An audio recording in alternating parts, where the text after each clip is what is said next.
today. 'Cause there ain't no doubt I love this land.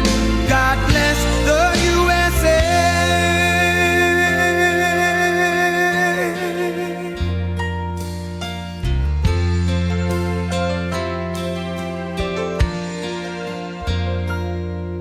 From the lakes of Minnesota to the hills of Tennessee, across the plains of Texas, from sea to shining sea, Detroit down to Houston, and New York to LA, where there's pride in every American heart, and it's time we stand and say that I'm proud to be an American, where at least I know I'm free, and I won't forget the men who died, who gave that right to me, and I gladly stand up next to you and defend her still today. 'Cause there ain't no doubt I love this land. God bless the USA.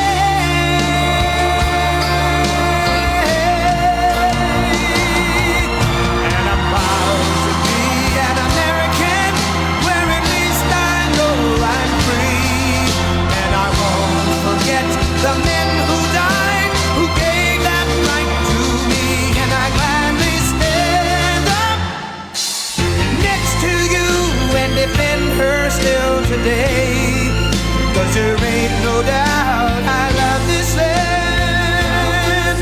God bless the USA.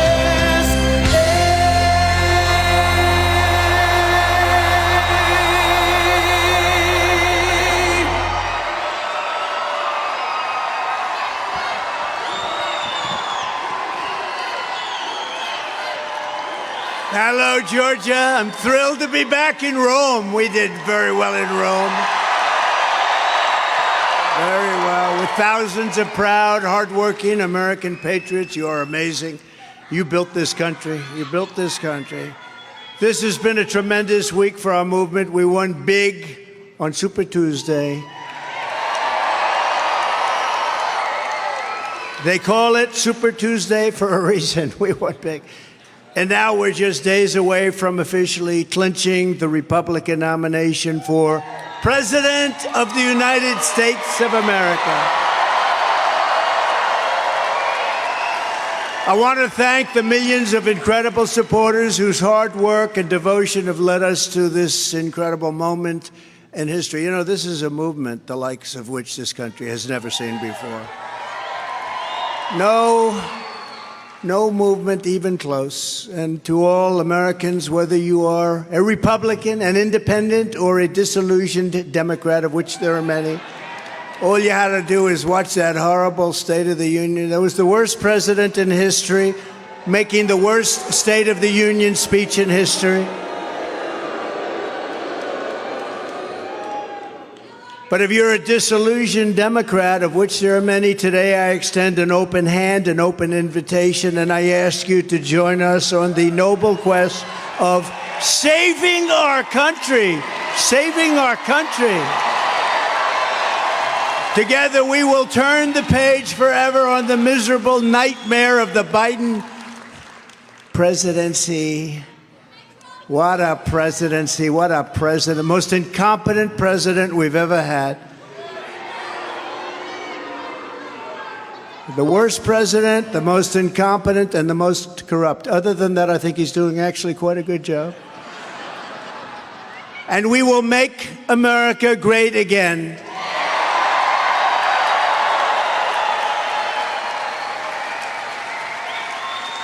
Two nights ago, we all heard Crooked Joe's angry, dark, hate-filled rant of a State of the Union address. Didn't it bring us together? Remember, he said, I'm going to bring the country together. I'm going to bring it together. No. He's a threat to democracy. I will tell you, he's a threat to democracy. Weaponized government, weaponize the FBI, weaponize the DOJ. He's a threat to democracy for other reasons also. Number one, he's grossly incompetent. Joe Biden gave the most divisive, partisan, radical, and extreme speech ever delivered by a president in that chamber, not even close. Rather than trying to bring our country together, he tried to cling to power by tearing our country apart. He's done nothing. You know what their whole thing is going to be? Go after Trump. Go after. We have no policy. We didn't do anything. Everything we did turned out so badly. Go after Trump. And we're ready for it. Are we ready? We're ready. Crooked Joe Biden talked about Ukraine before he talked about America. He talked about the size of a Snickers bar. You know, it's probably true about Snickers. They throw a little bit less in. I'd probably do the same thing if I owned that particular company. But can I be honest with you? Who the hell cares about that? That's not what the problem is. That's not what the problem is.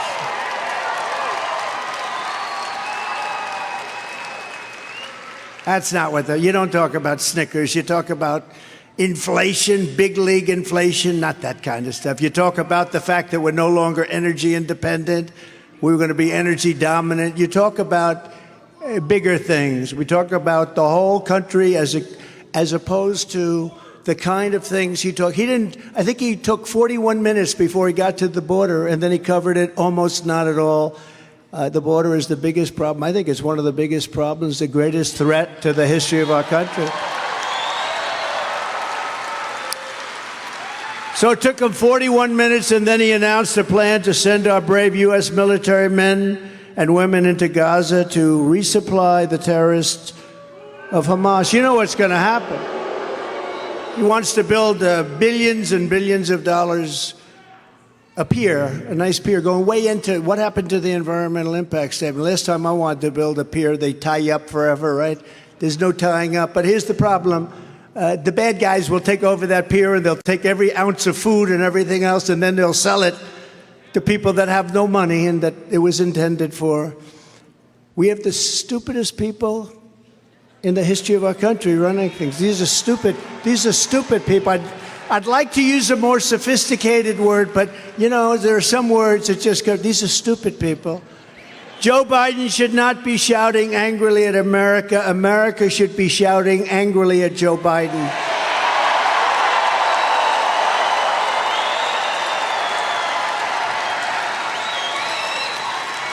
And we should be saying, Crooked Joe, you're fired. Get out of here. You're fired. You're incompetent. You're incompetent. Get out of here. You're destroying our nation. Get the hell out of here.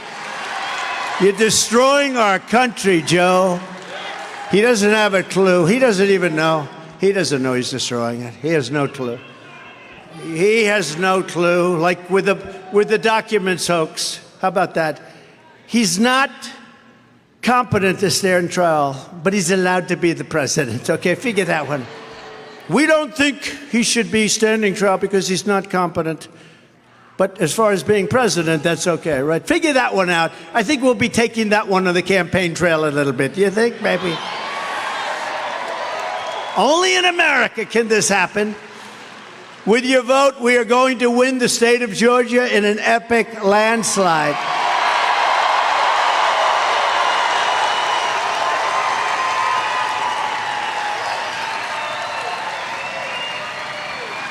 And by the way, I have to tell you that, you know, I've done it twice. We did great the first time, 2016. We did much better the second time, like not even close. And it was rigged. It was rigged. But there's never been the spirit that I've seen this time. 2016 was great. 2020 was better, the spirit. But this blows it away. We came in from the airport. We're 15 minutes away. The lines of people standing along the streets coming up to this building are incredible. On November 5th, the curtain closes on Crooked Joe's corrupt reign, and the sun rises on a brand new day for Georgia and for America.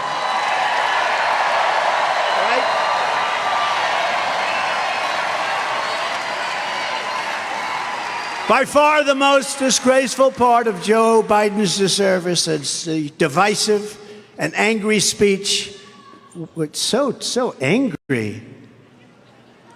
Our great First Lady said, I think he's very angry. You know why he's angry? Because he doesn't know what he's doing. He's screaming, and then coughing. Wow. And he's always using the right hand. He shakes his hand, then he gets off the stage. Did you notice nobody wanted to shake his hand? I wouldn't have. I'm a great American, but I don't know if I want to go there. Now, he's always coughing into his hand, and it's not a real cough. It's a nervous habit. It's got to stop. Because there was no real cough. He just goes...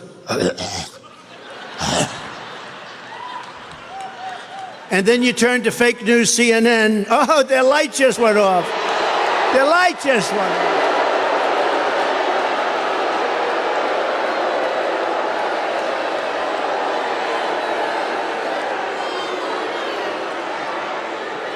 The red light just went off.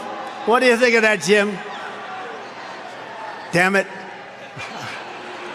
That's my fault. I waited too long. You have to hit them fast before they can turn it off. No, it just went off.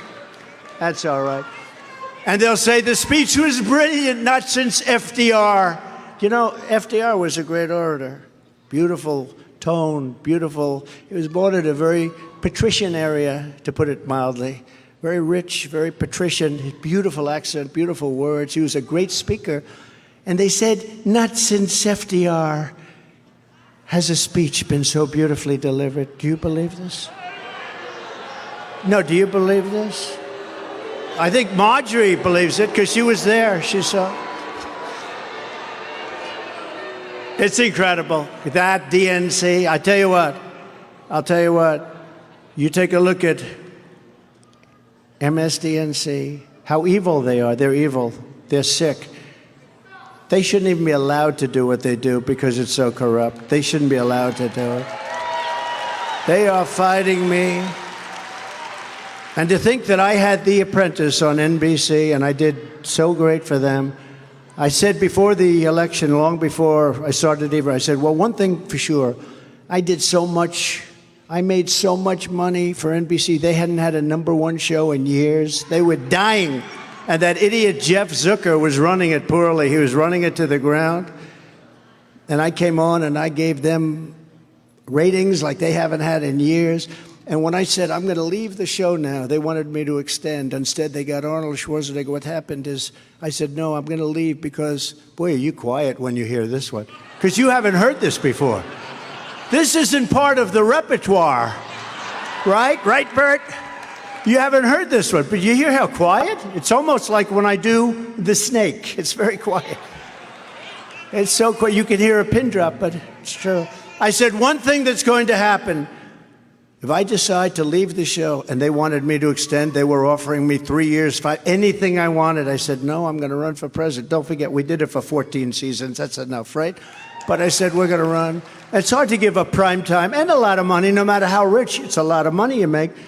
But you give up primetime television, Thursday nights. It was a hard thing to do, but I said, no, I'm going to run for president. And they were so upset, and they said, no, no, no. And I decided to do it. And they said, who do you think we should use? I said, I have no idea. That's your business, not mine. And they said, what do you think of Arnold Schwarzenegger? I said, hey, he's a movie star. Maybe he'll do well. The guy got killed. He couldn't get anything. You know, Flies watched. Flies. And the show was canceled. Remember, they tried Martha Stewart, too. How did that work out? She blamed me. She said, it's your fault that she failed doing the Apprentice. I said, why? She couldn't tell us why. I don't know. She never figured that one out. But they used her. But they used Arnold Schwarzenegger, big movie star, and he failed so badly. Actually, they asked me, because I own it with Mark Burnett, right? Mark Burnett's great, and I own it. And they said, well, you own it, so you would like to have it do well. I said, I would. They said, would you rather have it do unbelievably with our big movie star comes in, Arnold Schwarzenegger, or would you rather have it fail? I thought about it for a little while, and I said, honestly, I'd much rather have it fail because it makes me look better, right? Right? I'm not looking for him to come in and top Trump. No, it worked out just fine. He failed. It was like a total disaster. But I did it for 14 seasons, and I said to NBC, I respect you guys. I liked them. I liked it. But the bosses came up. They tried to talk to me. 5 guys came up, and they wanted to talk to me. They call them suits, but the top suits, the top. And I just said, no, I've decided I'm going to run for president. But, you won't win. It's impossible to win. Nobody's ever done that before. There's never been a person that ran for president that wasn't either a politician or a general. I think it's 92% are politicians and 8% were generals. Did anybody know these little facts of wisdom? So you had to be a general, I guess an admiral and all, but there were no admirals. 8% generals and 92, think of that, 92% politicians. I said, I don't care. It doesn't matter to me. I'm going to give it a shot. And I announced and immediately went to number 1. And stayed there for a long time. Remember, I had center of stage. And then I got angry because I said, no, I want to be in the center. I don't want to be tied for the center. Those guys don't come close. So we had to have a different number. So it didn't have to be 10. It had to be 9, or it had to be 11. It had to be something. But it couldn't be an even number. And they got angry at me. I said, no, I'm not going to do it. So then they ended up doing what I said. But right from the beginning, it worked. And then I got on television, and they asked me that horrible, horrible question, remember? And I said, oh, am I dead? That's the first question I ever got. Megyn Kelly, may she rest in peace.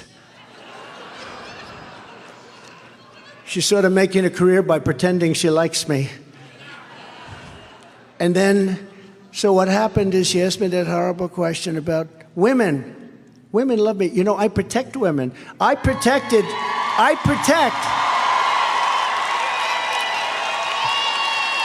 They talk about suburban housewives. And look at that. These are suburban housewives from North Carolina. They followed me. This is their 117th rally. You believe that? 117. I don't know what the hell their husbands are doing. They're home alone saying, is my wife okay? No, we're not so far, but when they go out to Texas and California, there's like 40 of them, and they look great, but I don't think the husbands can be too. Are your husbands happy about this? Are they okay with? Yes. Well, you have very nice husbands, I'll tell you. But it was an amazing phenomenon, and I do protect women. Look, they talk about suburban housewives. I believe I'm doing well. The polls are all rigged.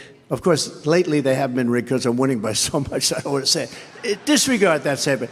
I love the polls very much. We're beating him by so much, but with the suburban, they always say suburban housewives, they want something that's very important, security. They don't want illegal immigrants coming into our country. They don't want illegal immigrants knocking on their front door and saying, I'm going to use your kitchen and I'm going to use your bedroom, and there's not a damn thing. And that's the nice ones, okay? That's the nice ones. They want safety, they want security, and that's what I provide. I had the safest border in the history of our country. Now we have the worst border in the history of our world. So we went out and we did it, and we went to number 1 almost immediately, right? I think immediately. I think the first week or something was, I wasn't given credit because it was only one day of the week. So I said, I didn't start off too well. They said, well, you were only given credit for like a half a day. I said, that's okay. So let's see how I do. We went to number 1 immediately. From the day we came down that beautiful escalator in Trump Tower with our First Lady, who people love our First Lady, I want to tell you. She says hello. We went to number 1, and we never left. And then we had a beat. I don't call her crooked anymore. I use that term for Joe. Joe's crooked. And I don't call Hillary anything. I don't even think about her anymore, to be honest with you.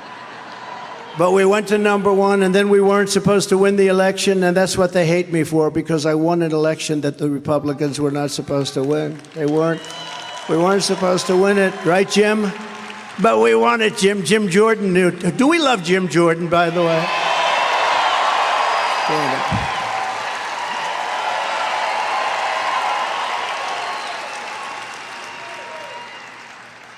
Every day, Joe Biden is deliberately releasing gang members and military-aged men into our communities by the tens of thousands, knowing full well that his policies will cost countless innocent lives.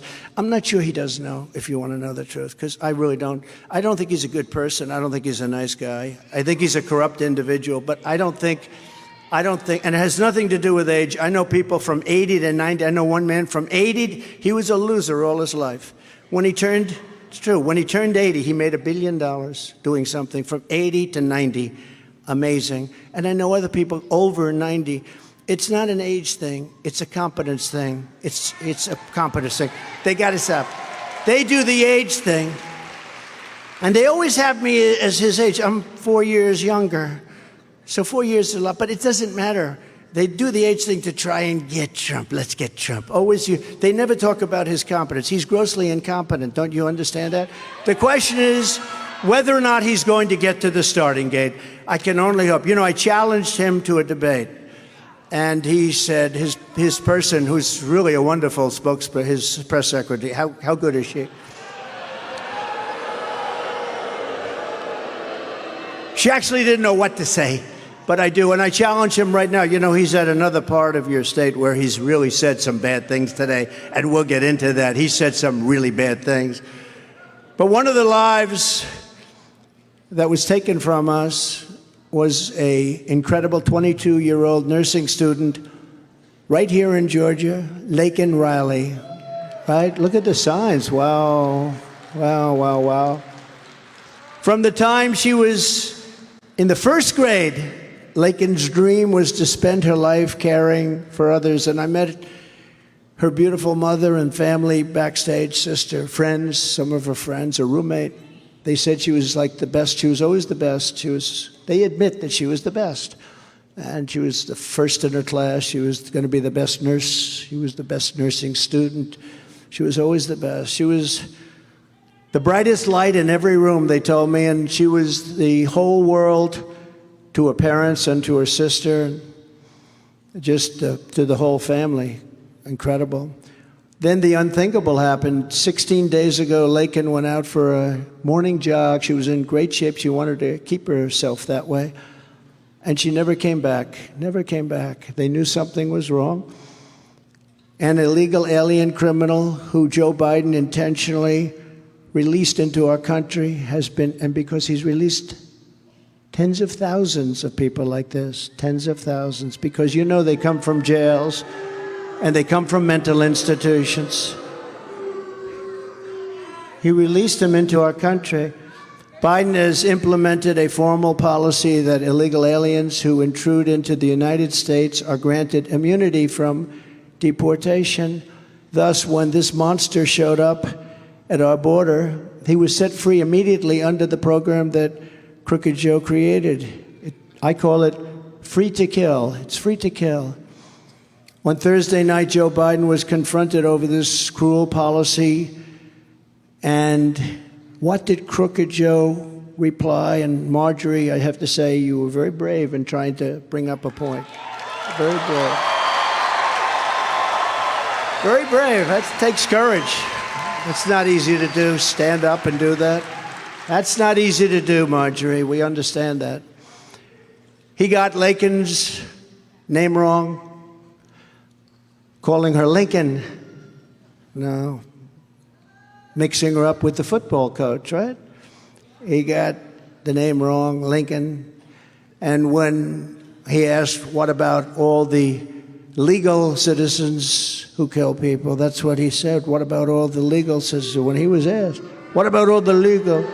In other words, making excuses. Then just moments ago, I don't know if you heard because you've all been waiting online for 2 days, but just moments ago, this was just before coming up, they just told me prior to what I'm doing right now that Joe Biden went on television and apologized for calling Laken's murderer an illegal. He didn't want to call him illegal. He apologized.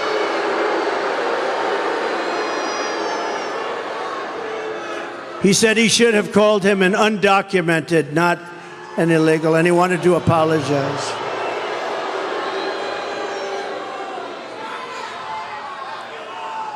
He wanted to apologize, and, well, they have a new name, too. They have a new name that's even worse. They have a new name. You know what the new name is? Neighbor. They want to call him neighbor. They want to call him another name. Did you ever hear the other one? Newcomer. A newcomer to our country. Are we going crazy or what? Is this country going crazy? How about that one? Newcomer. The newcomer. No, he was illegal. And I say he was an illegal alien. He was an illegal immigrant. He was an illegal migrant.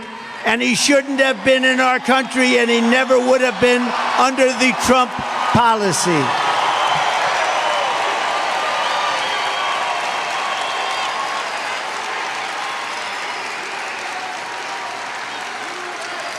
And Biden should be apologizing for apologizing to this killer. Joe Biden, and you understand what's happening here. Joe Biden has no remorse. He's got no regret. He's got no empathy, no compassion, and worst of all, he has no intention of stopping the deadly invasion that stole precious Laken's beautiful American life. We are profoundly honored to be joined today by the family and loved ones of Laken and some of her great friends. I met them. They're so incredible. The whole group is incredible. To Laken's parents, John and Allison, and her sister, Lauren, her roommate, Connolly, and to all of those who loved Laken, the hearts of hundreds of thousands and indeed millions and millions of Americans and people worldwide, they're shattered alongside of your beautiful hearts. We share your grief. We share your grief. Thank you, darling. Thank you. Thank you very much. We appreciate it. I know how tough it is. It's so tough. We vow to keep Laken's memory alive for as long as we are here on this earth, and we take comfort that she is now home with God in heaven. And I want to thank you, and thank you for being here. Incredible. I know how tough it is. Incredible. What Joe Biden has done on our border is a crime against humanity and the people of this nation for which he will never be forgiven. That's a very hard thing. We're going to fix it. We're going to fix it fast. We're going to have the largest deportation in history. But what a tremendous shame that this could have happened in our country. What a shame. Laken Riley would be alive today if Joe Biden had not willfully and maliciously eviscerated the borders of the United States and set loose thousands and thousands of dangerous criminals into our country. To her family tonight, I promise you, I will demand justice for Laken. Justice for Laken.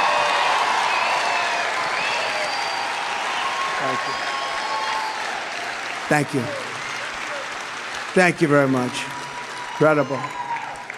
I will fight like no one has ever fought before to ensure that what happened to this American daughter, this incredible, incredible American, that this never happens to any other daughter or anyone else ever again. We will do everything we can that it doesn't happen again. And you know it will, because unfortunately we have so many people allowed into our country that shouldn't be, but we're going to get it down to a trickle. We're not going to let this go on. Our country is being destroyed by an incompetent president, and we're not going to let this happen. I mean, the good thing about his speech, if you want to call his rant the other night, he probably did well enough that he's not going to be replaced on the ballot, because they were talking about replacing him. And I said, you know, he got through it, barely, but he got through it. I think he's possibly going to make it. Nobody thought he was. I sort of didn't think. I guess maybe I still don't think. I mean, when that's the best that a party can do, we're in big trouble. And, you know, they always talk about, it's so interesting. I watch these criminals back there, the press. Look at them. Look at how many of them. That's a lot of people. That's a lot of people. Wow. I always say they should endorse me because I'm the best thing that ever happened to their ratings. They should endorse me.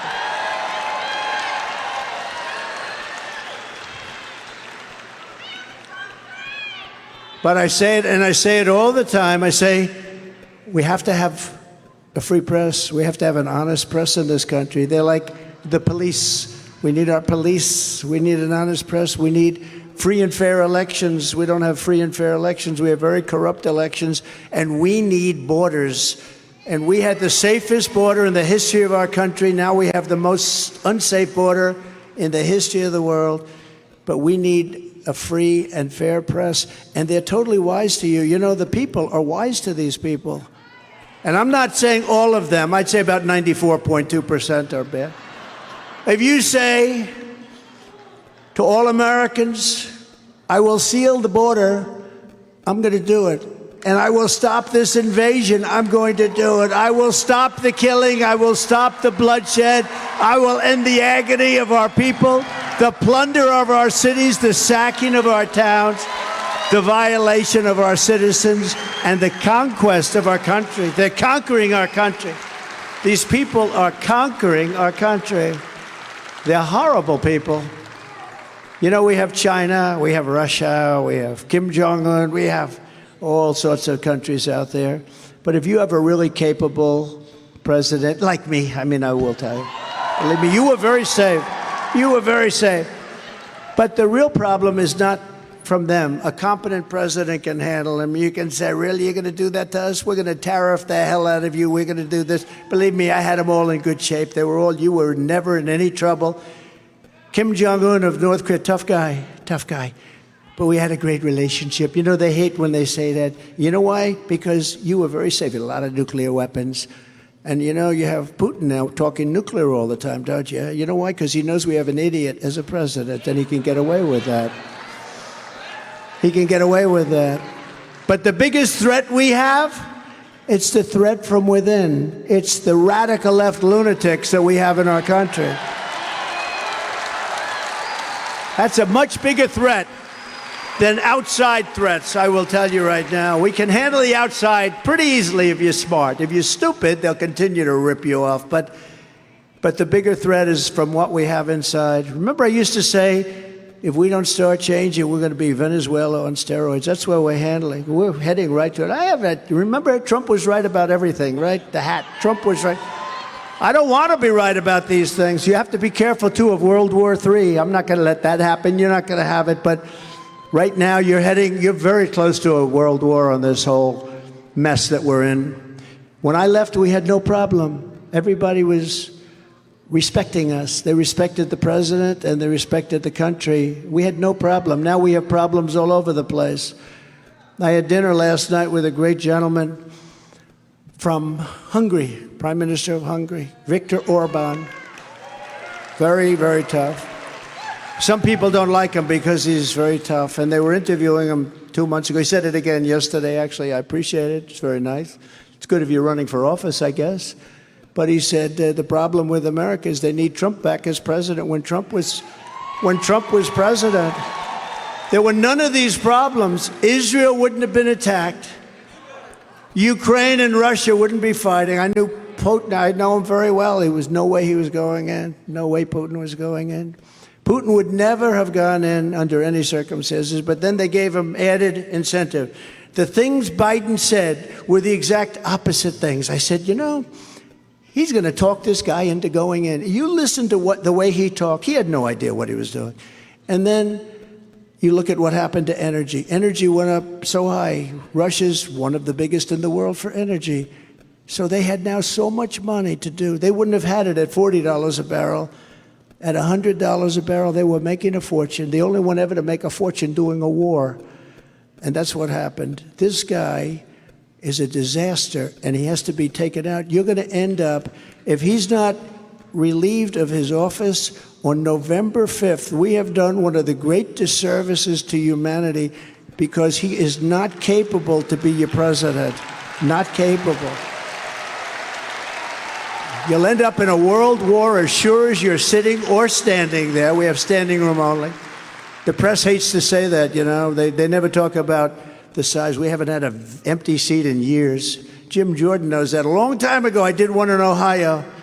And Jim said, man, there's like 10,000 people outside. That was the beginning, right, Jim? And we saved Whirlpool, and we saved some great companies up there, and now they're doing good. They had little problems like they weren't allowed to have water go into their washing machines. You know, minor little problems.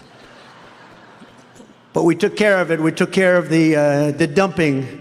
They were dumping from South Korea and from China. They were dumping washing machines, dryers.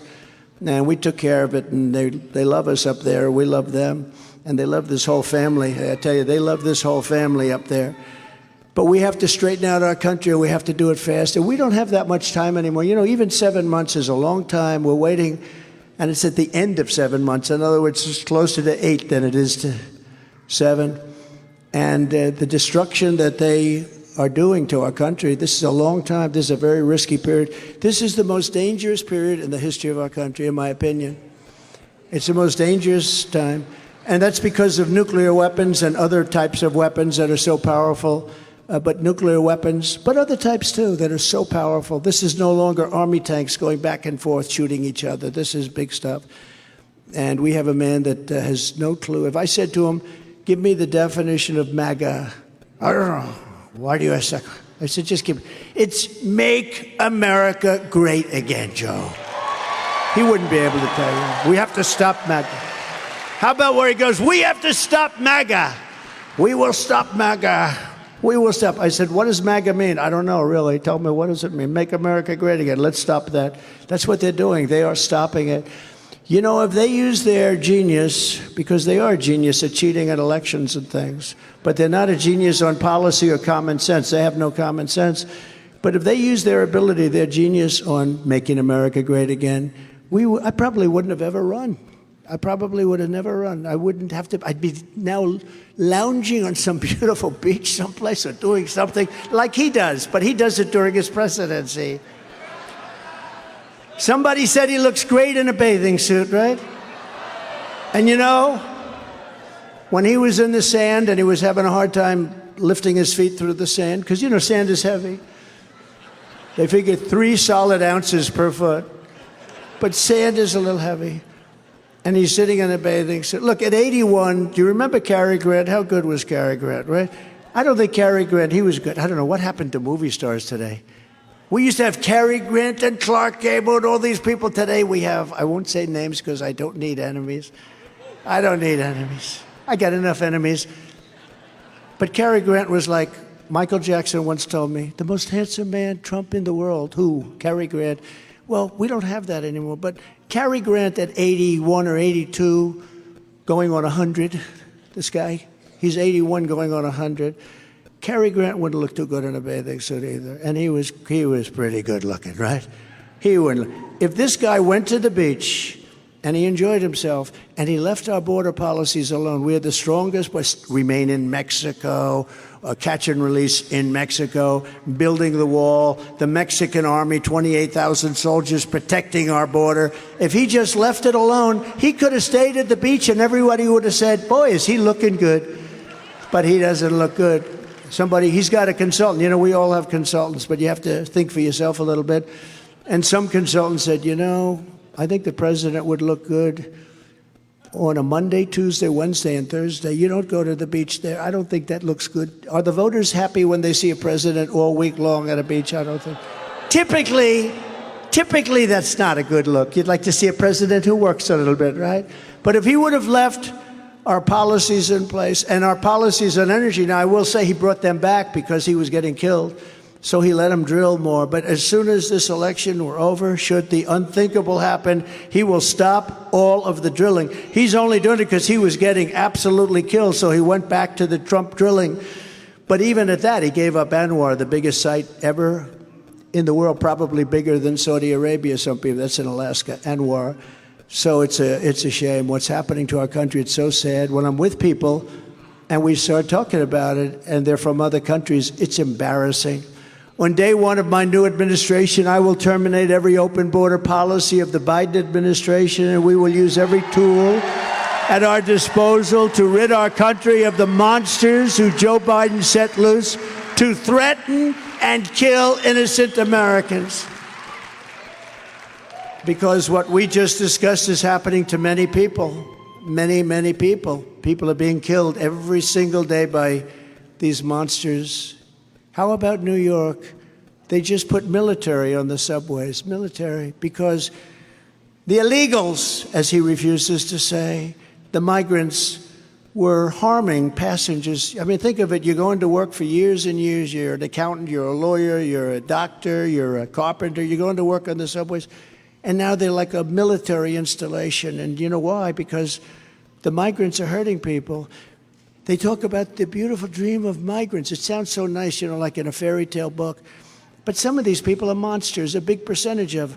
If you go to El Salvador, Honduras, if you go to numerous of the countries, but we're really talking all over the world. The other day from Africa, the Congo, they had numerous prisoners caught from the Congo. The good news is they all make our prisoners look like very nice people because our people are much nicer. Our prisoners are vicious, horrible people in many cases, in most cases perhaps. But you know what? When you look at the people that are being allowed to come all over the world, they're emptying their prisons, they're emptying their mental institutions into the United States of America. What can be good about that? What? Is there any reason that that can be good? They're probably thinking they can vote, but they cheat, so they don't really have to do that. They can do it without doing it because they cheat so much. But what can be good about that? And how can that even be good politically? I think there's a movement. I think one of the reasons, I think you like me the same. You had 4 great years. We had the greatest economy in history. You had 4 great years, and people looked at, but I think you like me the same. Let's say you like me the same. They always like to say, 2 very unpopular people are running. I'm not unpopular. I'm at 92 or 94% in the Republican Party. Ronald Reagan was at 86%. It's fake news. These are fake news people. Is that right, Marjorie? No, they always like to equate me with this guy. 2 very unpopular people are running for office. I said, why am I unpopular? I just knocked off 12 people in the quickest time that it's ever happened. I don't know if you know that.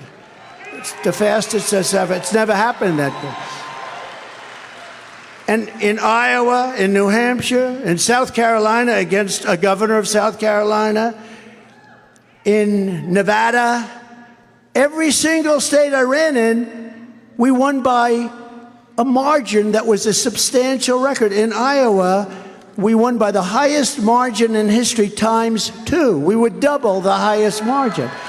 In New Hampshire, I got the most votes in the history of the state of New Hampshire. Now think of this for a second. New Hampshire, and it's up there in, Kennedy territory, right? JFK ran. I got more votes than JFK. A lot of great people, historic people ran. And that's in either party. I got more votes than anybody in either party. In Nevada, I got unbelievable. We got 98% of the caucus votes, and then won the primary too, even though I wasn't running in the primary. I wasn't even running in it because it didn't matter, because it didn't equate to delegates, right? And then we go to other states, but we go to South Carolina, and against a popular and competent but very nasty person, but a competent person, we won in a record. It wasn't even close.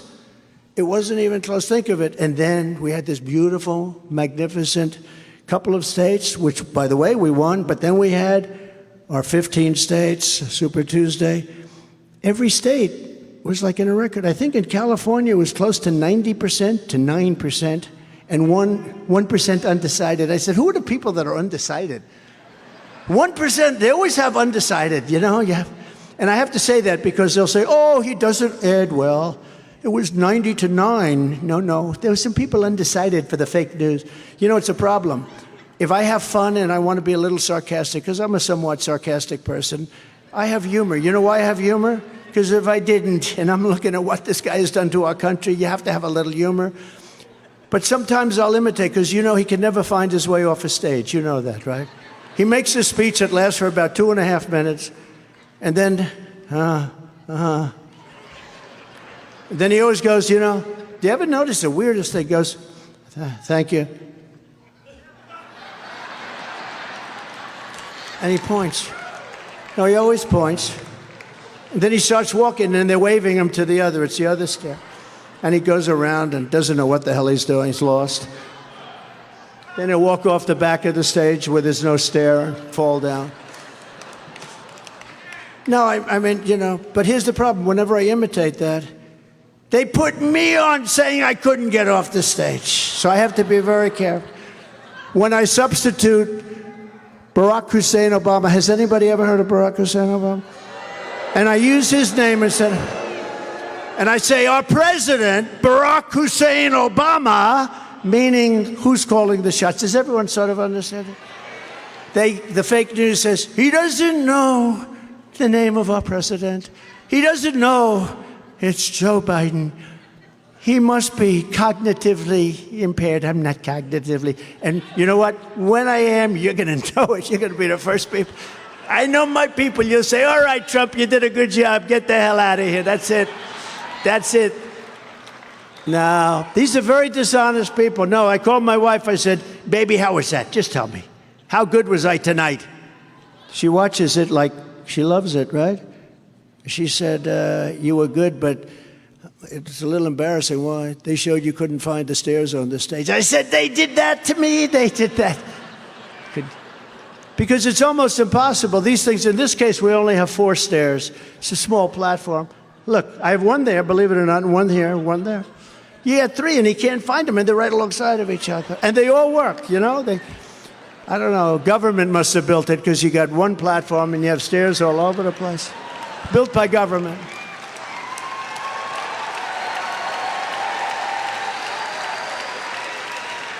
Crazy. So I have to be very careful. I can't be sarcastic, can't be fun.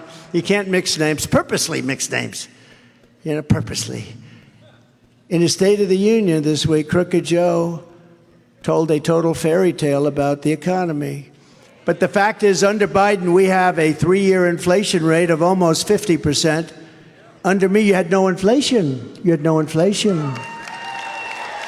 Under Bidenomics, the United States has lost 284,000 good full-time jobs in the past year and replaced them with hundreds of thousands of part-time jobs and a lot of government jobs.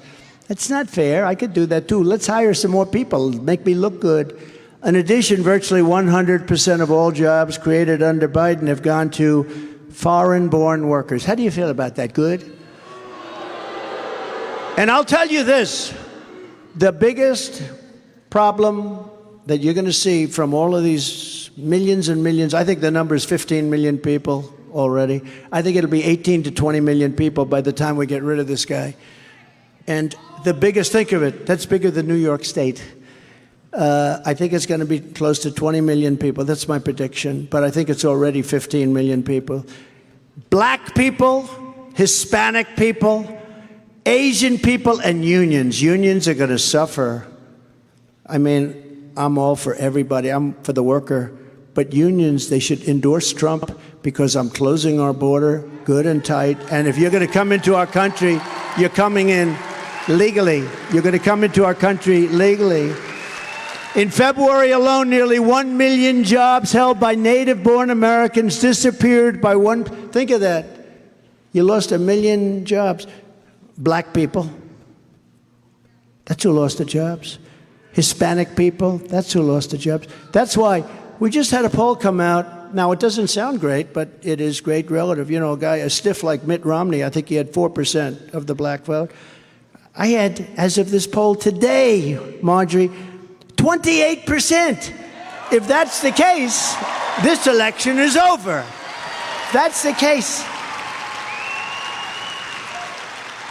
If that's the case, I'll ask some of our great Congress people. We have great ones. We're going to introduce them in a second. But why don't we just call the election over? Because at 28%, and I hope that stays that way. But you know what?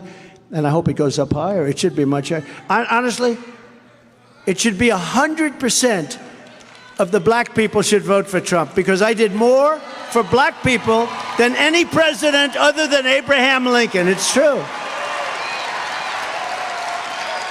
It's true. I did more than any president other than Abraham Lincoln. Think of it. Criminal justice reform. I took care of the black colleges and universities. They would come up to Washington. After 3 years, they said, why do you guys keep coming back? One of them, I got friendly with some of them, really good people. They said, every year we come back looking for money. They do a great job. Black colleges and universities, they have very little money, And then you look at Harvard and these maniacs, and they have billions and billions of dollars. Very unfair. We're going to have to look into that whole situation. We're going to have to. And Elise did a very good job when she destroyed that person, the big plagiarizer from Harvard. I think did she plagiarize every document she ever wrote? I think so. The only thing she had going for her was nice glasses, if you like that look. No, Elise did a fantastic job. We all know that. She was amazing, and it really revealed what they were all about. But I took care of the black colleges, universities, opportunity zones. Tim, does everybody know? Tim Scott. So I shouldn't say, he'll get angry, but I tell him this all the time. So, you know, when we win and people come on, and many people, as soon as you win, I have calls from people that you wouldn't believe. People that were so nasty to me, now they're going, sir, would love to come over and make amends. You know, I've always felt you were the best candidate. I think you're fantastic. You know, people that were with the sanctimonious, they were with other people. Well, I'm not going to use that name anymore. It's not respectful.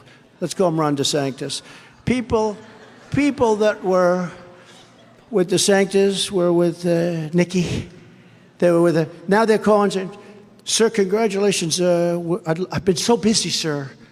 I haven't had time to make the call, but now that I'm freed up a little bit, would it be possible for me to come? I'd like to support. I said, I thought you were with DeSantis. Oh, sir, not really, sir.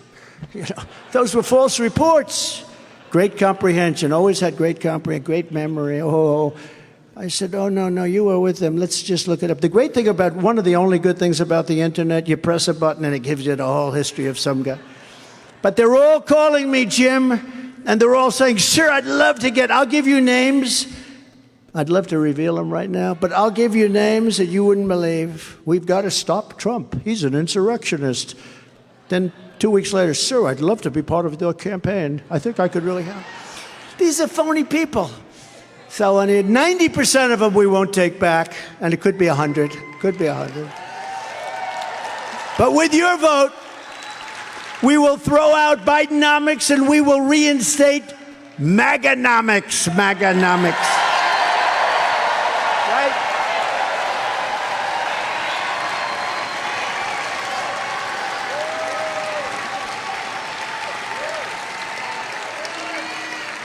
You know, I have to explain to the audience, because, you know, I figure, what the hell?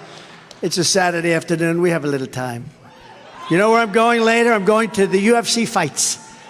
You know why? You know why? It's the closest thing I can see that's really reflective of the election process that we have in this country. The UFC fights. That may be a little tamer than the election business, right? But I'll be going to the UFC fights with some friends, and I look forward to that. Dana Whitey's done a great job. I look forward to that. Oh, I hope he doesn't run for office against me.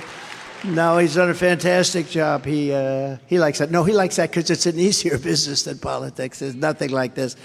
But I have to say that we have a country with tremendous potential. And if we turn that potential and use that potential, we're going to come back. A lot of people think we can't come back. It's too far down the line. It's not. If we don't win this election, it is. I don't think it can ever come back. It's never going to come back. It's too much. But we have tremendous people in the country, tremendous spirit. As I said, it's the greatest spirit I've ever seen. And I'm down to it. This is my third time. I'm going to have to win it 3 times. 3 times.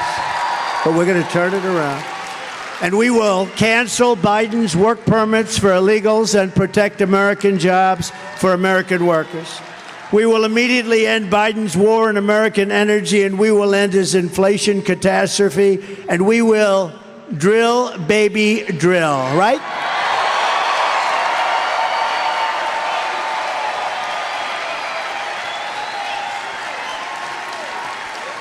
Yeah, I gotta interrupt. You know, the fake news will say, oh, he goes from subject to... No, you have to be very smart to do that. You got to be very smart. It's called, you know what it is? It's called spot checking. You're thinking about something when you're talking about something else, pop, pop, pop, pop, pop, pop, pop, and then you get back to the original, and they go, holy shit, did you see what he did? That's something. It's called intelligence. But so I have a problem, because we get so much television coverage, and look at the size. There's never been rallies like this. You know, I had 100,000, 105,000 people, depending. If we wanted a much bigger room than this, this is the biggest room you could get. We didn't want to have rain on you. We have a lot of people outside that wanted to get in, but every place is packed. The problem is, I've got front row Joes over here. And I've got the most beautiful women in the world, in my opinion, from North Carolina. These 40 incredible women, and they come to so many shows. They're up to 117. I won't even tell you how many front row Joes, like up to close to 200. And here's the problem.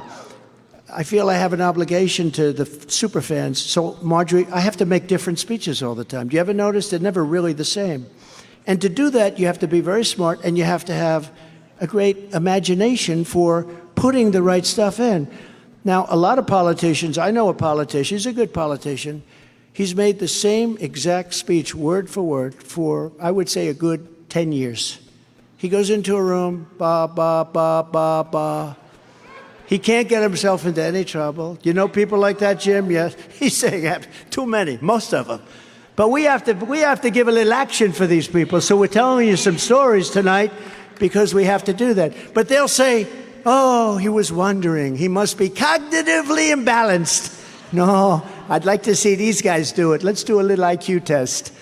Let's do an IQ test.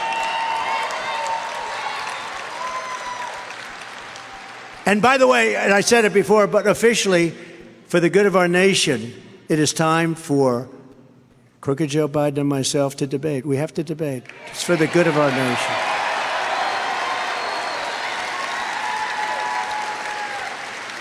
I say that for another reason, because I saw in the Washington Post today, the Washington Post, oh, what a terrible paper. The good news, it's losing so much money that even a rich person isn't that stupid that they're going to keep it going. But the Washington Post, some real lightweight journalist, quote, journalist, said, Biden wants to debate Trump, but Trump is not available. He doesn't want to do it. Can you believe this? So officially to you, Washington Post, and you know the reporter I'm talking about, they make it up. They say, Biden wants to debate me. Oh, he wants to do it, but I don't want to do it. No, just the opposite, as he knows. These are very dishonest people. They're so bad for our country. I want to debate Biden because I think it's important for the American people to hear what's going on and how can you destroy our country like you're doing it. So officially, I want to debate Crooked Joe Biden. Anytime, anywhere, any place, I'll debate.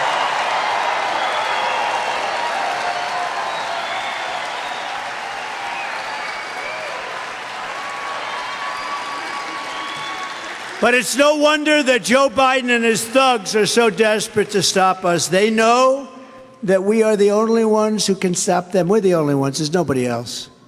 Nobody else. We're going to stop people. We're going to turn our country around. We're going to make our country so powerful, so great. That's why they are weaponizing law enforcement for high-level election interference against Joe Biden's top and only political appointment, a guy named me. It's a guy named me. Joe Biden and the fascists that control him are the real threat to democracy. Remember that? I'm not the threat to democracy. I'm stopping the threat to democracy. They're the threat to democracy. As an example, you read about this. Can you believe this? Sometimes it's not good to be rich. I just posted a $91 million bond, 91 million, on a fake story, totally made up story. Think of it, 91 million. I could say things about what it would cost normally. 91 million. Based on false accusations made about me by a woman that I knew nothing about, didn't know, never heard of. I know nothing about her. She wrote a book, she said things. And when I denied it, I said, it's so crazy, it's false. I got sued for defamation. That's where it starts. And this is Democrat operatives. These are all her lawyers, a big Democrat operative. The judge was a disaster. But Democrat operatives funding and directing her They gave her the money to pursue the case.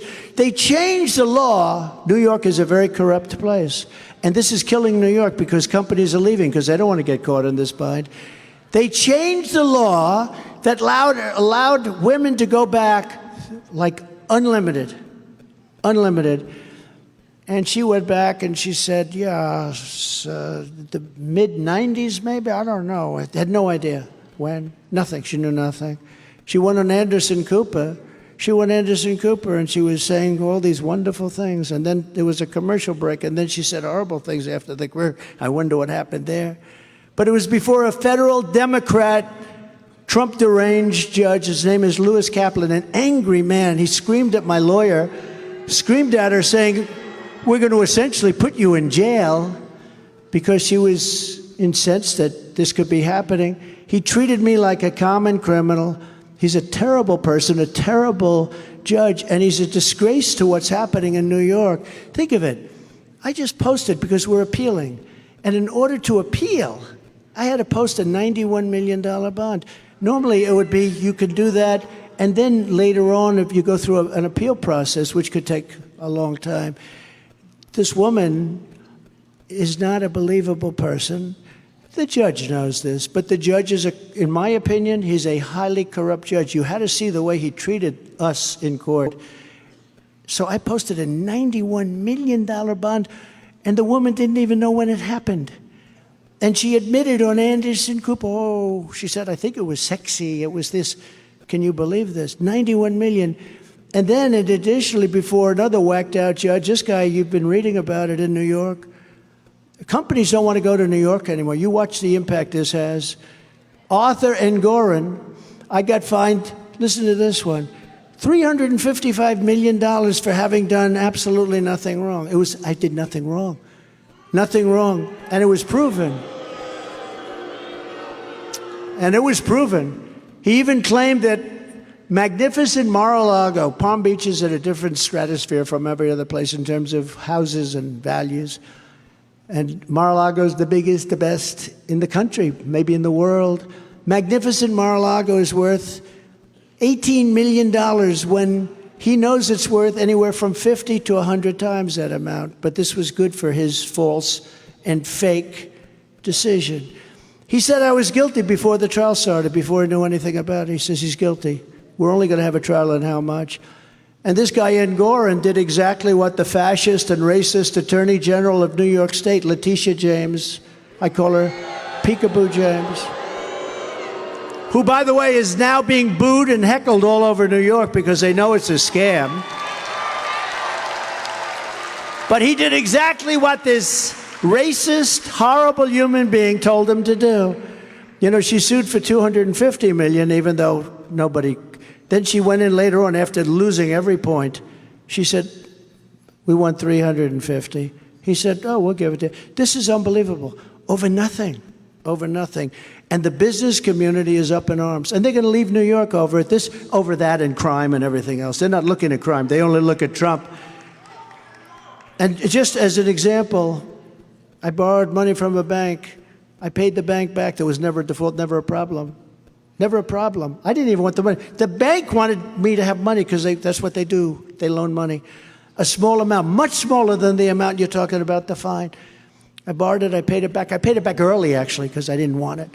I paid it back early. I had to pay a penalty for paying back early. How about that?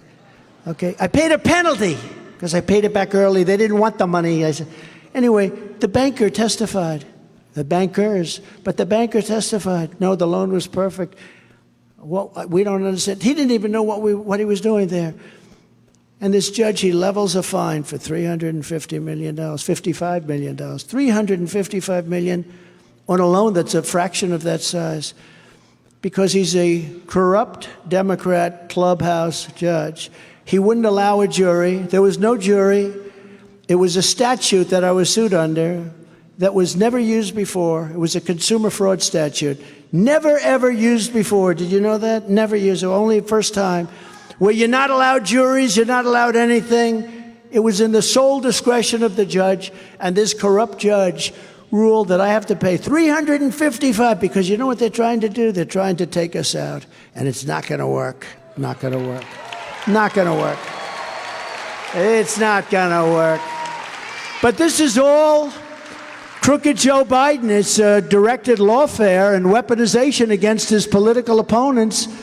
And that includes really all of us. It's what's happening is just an incredible thing. Now, take a look at your own neighborhood. You have a woman named corrupt Fani Willis. Fani. You have a woman named Fani Willis. Now, even though I believe it's spelled F-A-N-I, to my way of thinking, that's Fanny. But once she became the district attorney, I think she put a little emphasis on the U. Fani. So corrupt Fani Willis hired her lover, Nathan Wade, so they could fraudulently make money together. Let's make money, darling. Let's see, who can we go after? Well, if we go after somebody that nobody ever heard of, we can't make much. I got an idea. Let's do what Joe Biden and everybody else want. Let's go after Trump. And we did nothing wrong. Perfect phone call, other than we challenged the honesty of this election. This election was rigged. Rigged. Let's go after, darling. I love you very much. I love you very much, darling, he said, even though he never did a case like this before. He got almost $1 million. They targeted me to get the most dollars, and this guy with no experience at all. Think of it, he's been paid almost $1 million, and they traveled all over the world together. Isn't that romantic? Is anybody, I mean, it's sort of a beautiful love story to me. These are beautiful people. To me, it's a magnificent love story. Nothing like Gone with the Wind. You know, Gone with the Wind, you're not allowed to watch it anymore, right? You know that, right? It's politically incorrect to watch Gone with the Wind. They have a list. What were the greatest movies ever made? Well, Gone with the Wind is usually number 1 or 2 or 3. And then they have another list you're not allowed to watch anymore, Gone with the Wind. You tell me, is our country screwed up? But think of it. They went on these magnificent cruises, beautiful cruise lines, beautiful, beautiful cruise lines. And they got him because he was paying a fortune for taking more vacations than I've ever seen anybody in history take. Has anybody ever? She may set a record for the most vacations taken in the history of a job. But with money made wrongfully, prosecuting me and other innocent American patriots. We have a couple of them here right now, head of the Republican Party, an incredible guy. I mean, they went after him. He's a very good person. We have a certain gentleman in very high office who they went after too, but he beat them because everybody should beat them. And it's too bad a couple of people took a plea deal because they got off for nothing. But, you know, now they want to renegotiate their plea deal. They said this whole thing was a scam. But think of it. So we have Fani and her lover. But then they got caught because it's hundreds of thousands of dollars.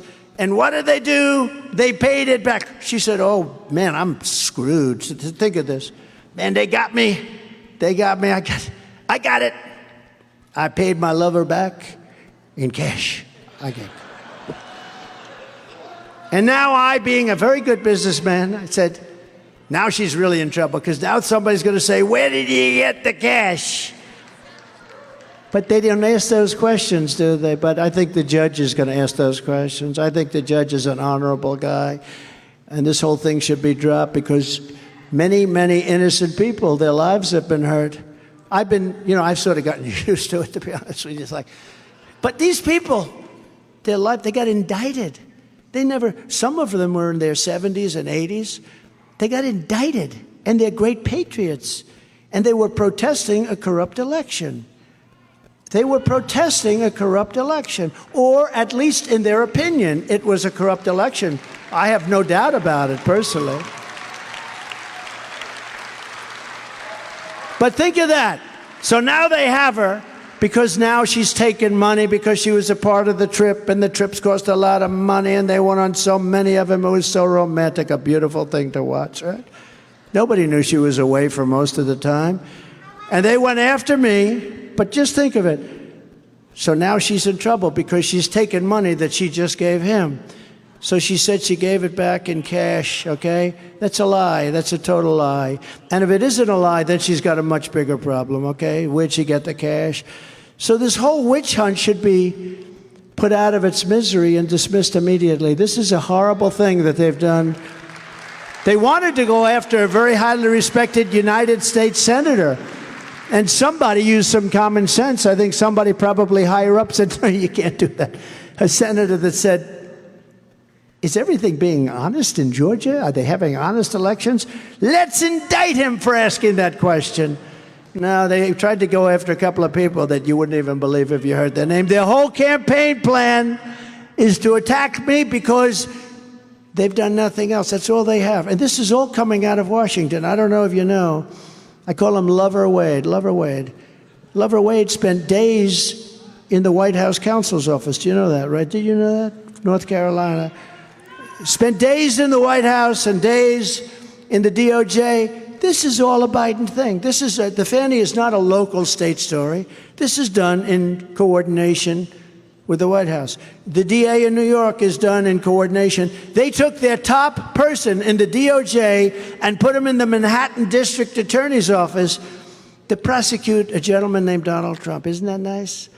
They had a man, Pomerantz, who was Hillary Clinton's lawyer, represented the Democrat Party. He left the law firm, big law firm, smart law firm, very Democrat. It's okay. He left the law firm to serve free of charge in the DA's office in Manhattan to prosecute Donald Trump. So he's a big-name lawyer, Pomerantz. And he left. Think of this. Think of this. He left the law firm, represented Hillary Clinton and the DNC and Democrats. And he left the law firm to go in and prosecute, I want no salary, free of charge Donald Trump. And then they came in and they said, these charges are bullshit. You can't do that. And he quit in a huff. And he wrote a book about it before the case was even determined. He wrote a book. A totally dishonest thing. Nobody's ever seen. And even Alvin Bragg, the DA, said, this is the worst thing. This is terrible. You got to see the statements he made. They want to prosecute Pomerantz now. But this is all coming from the White House. Colangelo is the lawyer's name. And he comes from the White House. He was one of the top people in the White House. And they put him into the local Manhattan DA's office in order to prosecute Donald Trump. This is crooked Joe Biden. And Letitia James is totally controlled by Washington. Letitia Peekaboo James. Did anybody ever hear of her? She's controlled, Peekaboo. She's controlled. Did you ever see the pictures of her campaigning? I will get Donald Trump. This is before she knows anything about me. She's applying to, she is working to become the Attorney General of New York. I will get Donald Trump. I will get him. I will get this son of a bitch. I will get him. I'm going to get him. I think that's a fair prosecutor. New York State has got to clean up its act. And by the way, Fulton County has to clean up its act. They have to clean up their act. Pundits and inside sources say that the attacks on me will be violent. They say that it's violent. The attacks, Biden said it. He said, you know what their whole plan is? It was just released the other day. It was leaked by one of the many people that probably thought it was wrong. Their whole plan is to go after Trump in every way possible, especially criminally and legally. How would you like to have my life? You like that life? Darling, I go home to our wonderful First Lady. She never heard the word indictment. Neither did I until I got indicted so many times in the last few months. I got indicted more than the late, great Al Capone. Did anyone ever hear of him? Alphonse Capone. He was the meanest of them all. He was a gangster. If he had dinner with you and he didn't like you, you would be found dead the next morning. Your wife would not talk either because she was petrified. No, this was Al Capone. I got indicted more. My parents are looking down on me right now. They're saying, oh, my son, he's such a good boy. He didn't do this shit. Man, my father would say, he doesn't do this. Think of it. I got indicted more than Alphonse Capone, the meanest Scarface. Did anybody see the movie Scarface? He was not a nice man. Even Jim Jordan would be afraid of Scarface. Everybody was afraid of Scarface, but Scarface had a different kind of a thing. They didn't go after him like they go after me, I can tell you that. We can't let this happen. This has never happened in our country before. This happens in third world countries. This happens in banana republics. We can't let it happen here. And it's going to start with Fani, and hopefully they're going to end the case. They're going to end the case, not get rid of her, because this thing, and this affair was going on long before the case started, so the case is totally compromised. But we don't need to get rid of her and then put somebody else in there. It's unfair to all those people that got indicted. The list goes on, and they're good people, too. They're American patriots. They were protesting a rigged election, and it should start right here. They should throw out that fake deal from Fulton County. What they should do, they should spend their time going over the votes in Fulton County. That's what they should do.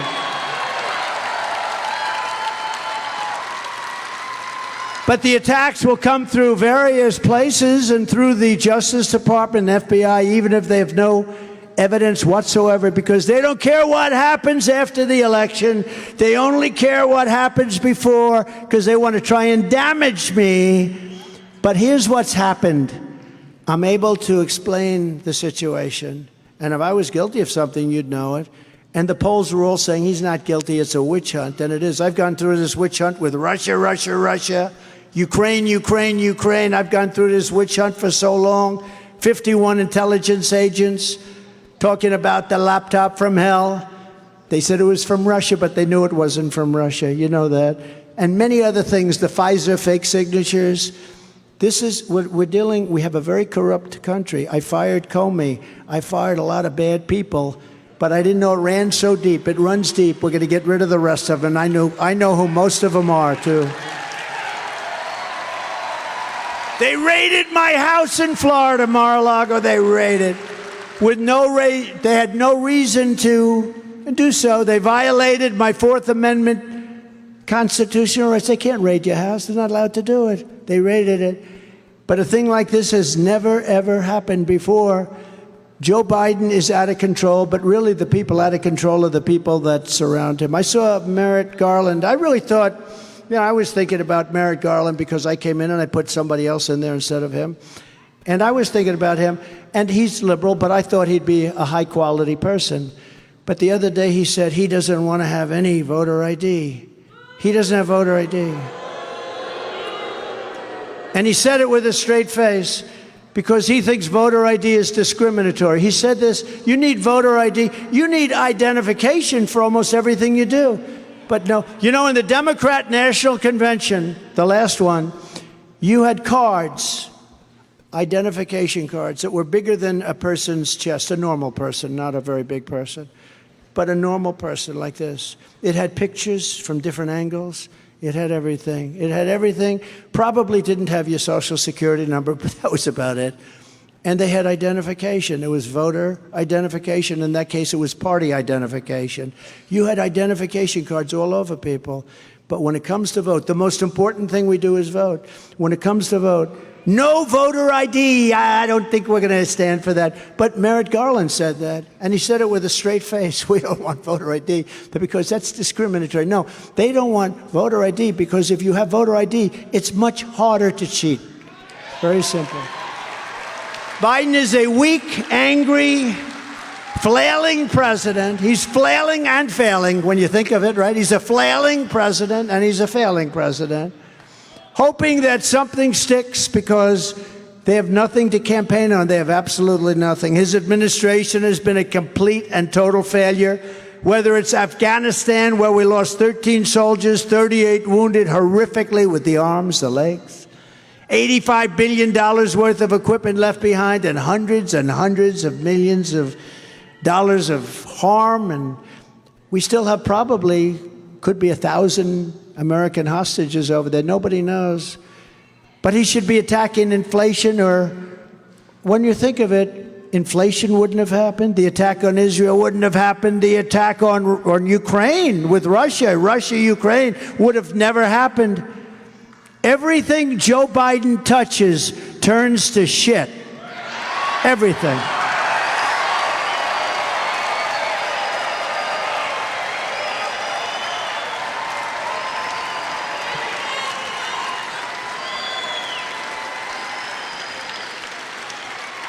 I tried I tried finding a different word, but there are some words that cannot be duplicated, but it's true. Everything he touches, all of this persecution is only happening because I am running for president and leading big in all of the polls, every poll.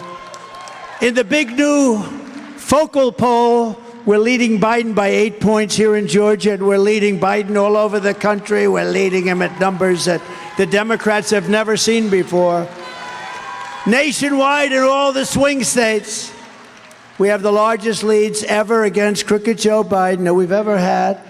And we're just getting started. Look, and it's only going to get worse for him because he can't go against this radical left crazy movement. The radical left Democrats rigged the presidential election in 2020, and we're not going to allow them to rig the presidential election in 2024. And if we do, we're not going to have a country left. Every time the radical left Democrats, Marxists, communists, and fascists indict me, I consider it a great badge of honor because I am being indicted for you. Thank you very much. I appreciate that. Never forget, our enemies want to take away my freedom because I will never let them take away your freedom. I won't. They want to silence me because I will never let them silence you. And in the end, they are not after me. They're after you. I'm just standing in their way. I always will. We're delighted to be joined today by an outstanding American patriot who just announced that he is running for Congress in Georgia's 3rd Congressional District. And I have to tell you, he's worked for me since 2016. He's unbelievable. And he's always wanted to be a congressman. He wanted to grow up like some of his heroes in this room, because we've got a lot of great Congress people in this room. He's a proud Georgian, Fayette County native, and he's been a loyal friend to the Republican Party, to me, and to everybody. He's one of the most capable people you'll ever see, and I'd like to invite, where are you? Brian Jack, where are you, Brian? Oh, there he is. Brian Jack, he's tough. He's smart, he's conservative, he's a fighter. He's a fighter, and he's a MAGA man. Say hello, Brian. Come on. Well, thank you very much, Mr. President. I am both humbled and honored to earn your endorsement. And as one of your longest-serving aides, I know better than most that these call-up speeches are best kept short and sweet. After all, we're here tonight to celebrate the now official Republican nominee for president, Donald J. Trump.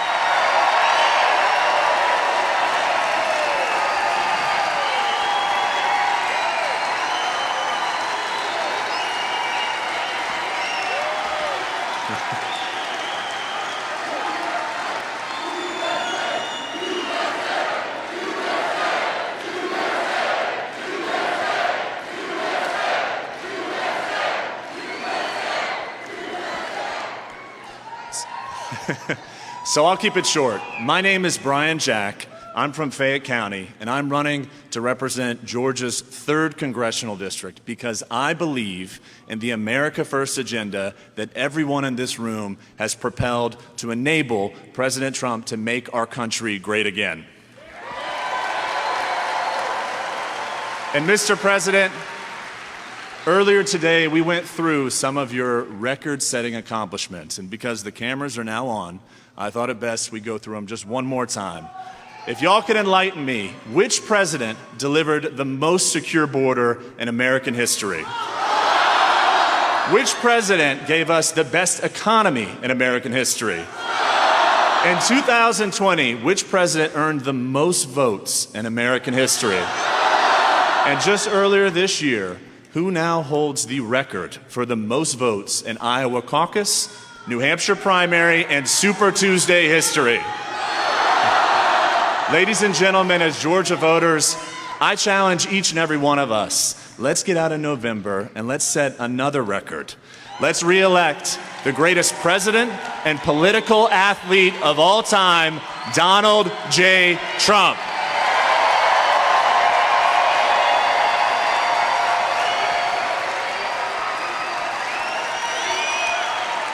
He's great. So he's a great gentleman. He's going to go down as a great congressman and whatever he does after that. But he's wanted this for a long time, and he really sacrificed it because he wanted to stay with the campaign. He was with me right from the beginning, and he's as good as you get. So I hope you're going to go and vote for him, and he's going to be there for a long time, and he loves your state, and he loves our country. So, Brian Jack, thank you very much. Appreciate it. I want to do another thing, because it's a Saturday, and, you know, it's boring. There's nothing good on television. We'd rather do this anyway, wouldn't we? So, a person who really has, thank you very much, a person who's got tremendous courage, and, you know, some people go after her because they're concerned about her. She's very popular, actually. They know that, but a lot of people don't. But she's a woman that showed herself the other night when the president was so disrespectful to so many millions and millions and millions of people. She was willing to shout out. Now, sometimes you would say that's not nice, but in this case, it was very well needed, because we have to shake this country up. This country has to come back, and it's never going to come back unless we have people like Marjorie Taylor Greene. Please come up. Come. Come on up, Marjorie. Come on.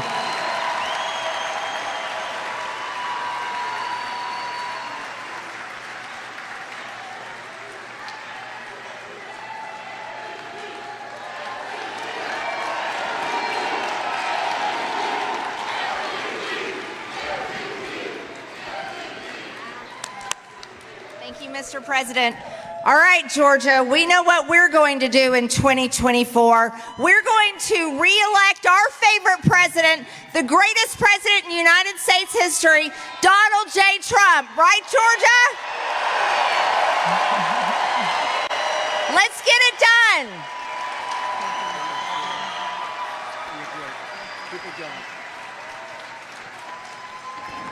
You got a lot of courage, that one. In addition, and I spoke with Jim Jordan, I said, you know, Jim, I'd like to invite this gentleman up because you don't hear as much about him, but he is a hero, and he's one of yours. And what he's doing in Congress now for exposing horrible, horrible untruths and people that were really statements that were said about all of us. And I just think he's doing such an incredible job. I said, what do you think, Jim? He said, you got to bring him up. Barry Loudermilk. Barry, come up. Barry Loudermilk is, come here, Barry. What a job he's doing. Thanks, Barry. Please.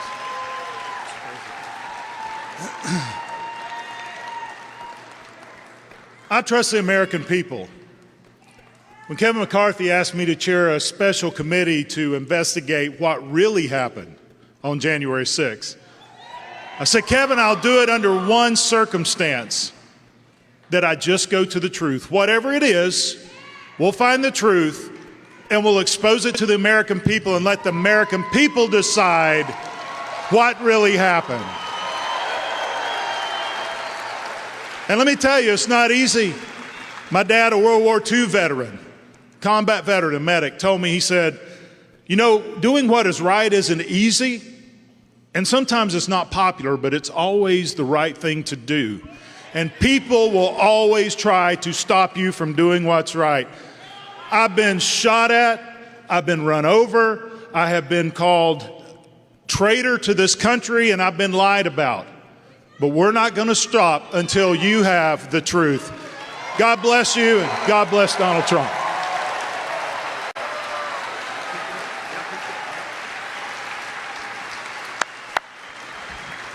Thank you, Barry. Great guy. Also with us are real patriots, just heroes. I could bring every one of them up, but they wouldn't want to do it because they want to get back to some other things. But you have great people in this state. Mike Collins, representative, friend of ours. True patriot. Thank you, Mike. Great job. Andrew Clyde. Andrew Clyde. Where's Andrew? Great job, Andrew. He doesn't stop. A man who's, you know, people don't know he was a great wrestler, one of the best ever in the country. A lot of people don't know that. I got to know it about 7 years ago. He's sitting in my office. I started to notice the ears, a little action going on in the ears.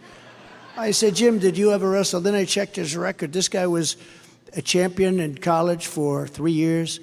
He was undefeated in high school. I heard he was undefeated, never defeated. Think of it. I know a lot about sports. To go as a freshman and to beat seniors is almost impossible.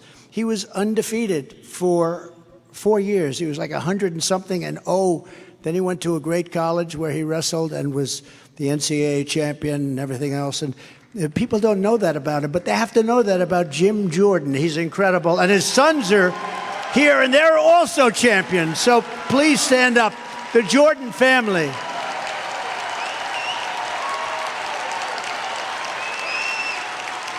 Great. And in Congress, he's just like he was in wrestling. There's a lot of similarities, I'll tell you. You have a great father, fellas, and you guys are doing a great job. Also, top champion wrestlers. I don't know, they're a hell of a lot bigger than you too, Jim, huh? I don't know.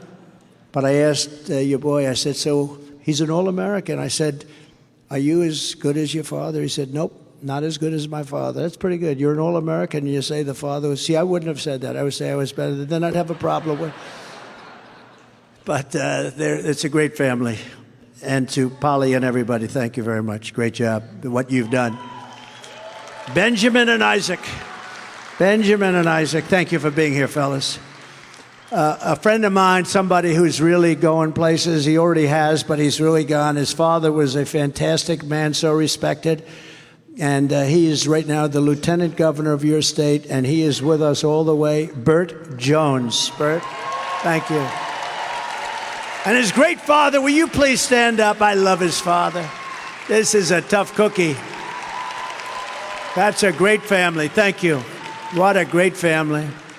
You didn't see crowds like this with all the years. This is incredible, isn't it, right? Never happened before. They don't want to talk about it, the fake news. There's never been a movement like this, ever, where you come down. Look, Biden's here today. He probably has 100 people, legit people, I'd say 30. But they work hard, and they probably have. That's where he made the statement about, apologizing for using the word illegal. But he had a very small crowd. But every place we go, we never have empty seats. We have lots of people standing outside, sometimes in the rain and the cold, but there's never been anything like it. And this is about making America great again, so it's very important. A friend of mine and somebody that should have been senator, and he was a really great senator, but he should have been senator. Bad things happened. David Perdue. David, thank you. Good man. Another friend of mine, he headed up the hearings in Congress when he was going after Mueller. Remember that? You hear his voice. Is it true that you this or that you that? He's like central casting. A friend, just a great guy. What he did in Congress was amazing. Jim and everybody else will testify to that. And he's loved by the people in Georgia, and I assume he's going to be doing something because he's still a young man. Doug Collins. Thank you, Doug. Thank you, Doug. Great job.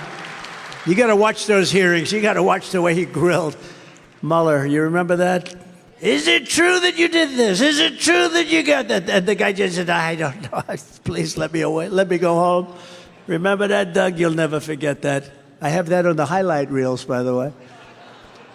Georgia Agricultural Commissioner, the Agriculture Commissioner, Tyler Harper. Good job you're doing, Tyler. Labor Commissioner Bruce Thompson. Bruce, thank you. Good job. An incredible senator, I have to tell you, from day one, he was on the front lines, and he is a popular guy. People love him because he fights for justice. He got what was happening to the state very early on, and Burt can say it, very early on. Brandon Beach, what a great job you've done, Brandon. What a job. Thank you. And so many other politicians and representatives and people that love Georgia, so many that if I ever announced them would never get off. But I just want to thank you all for being here. We have some great people, great people here. All of the great representatives that have worked so hard. From the very first day that we take back the White House from crooked Joe Biden, I believe we're going to have the 4 greatest years in the history of our country. I believe that. Every problem Joe Biden has created can be fixed, every problem can be solved, and every injustice can be set right. We will bring this country back together through success. The word is success. They said it's revenge. They said, I'm out for revenge. I'm not out for revenge. My revenge will be success. Before I even arrive at the Oval Office shortly after we win the presidency, I will have the horrible war between Russia and Ukraine settled, and we will restore peace through strength. I will pass the Trump Reciprocal Trade Act. Now, what that means is very simple. We get all these bad deals. We changed a lot of them, most of them, but still plenty of them out there. A lot of unfair deals. If China or any other country makes us pay a tariff or tax, let's say 100 or 200%, we will make them pay a reciprocal tariff of 100 or 200% right back. It's called you screw us and we screw you, and everybody's happy. And as tariffs on foreign countries go up, taxes on American workers and families will come down. You know, we gave you the largest tax reduction in the history of our country, and we're going still further. And yet we took in more revenue than ever before. And as I said, for many years, I will always protect Medicare and Social Security, which others are not able to do, like Joe Biden. You're not going to have it. It's going to be gone. It's Joe Biden who's destroying them, and he is doing it with a migrant invasion. This migrant invasion is much more dangerous than you think in so many other ways. It's going to have huge impact on rights that you're entitled to, and that includes Social Security and Medicare. We will restore law and order to our country. I am going to indemnify all police officers and law enforcement officials throughout the United States to protect them from being destroyed by the radical left for taking strong actions on crime. They can solve the problem.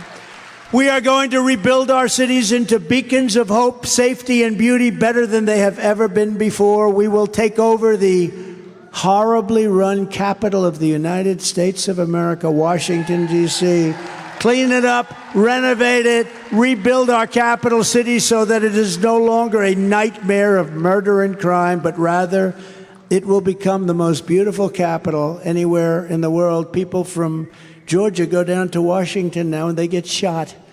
Horrible things are happening. You see graffiti all over the place, beautiful columns built 200 years ago and 100 years ago.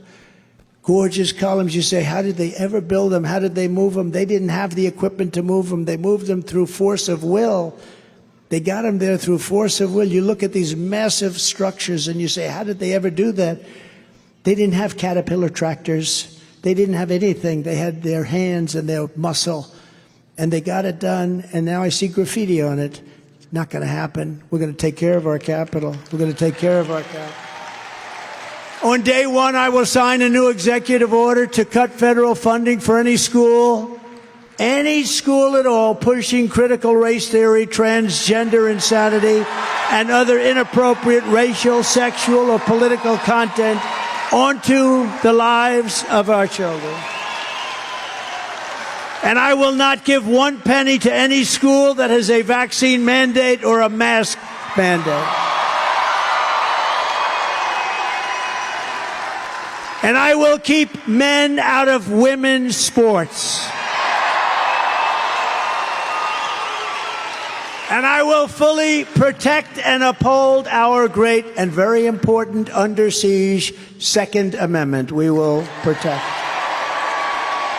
We will protect innocent life, and we will restore free speech, and I will secure our elections. We will secure our elections. If we don't, we are a country in trouble. Our goal will be one-day voting with paper ballots and voter ID. Very simple.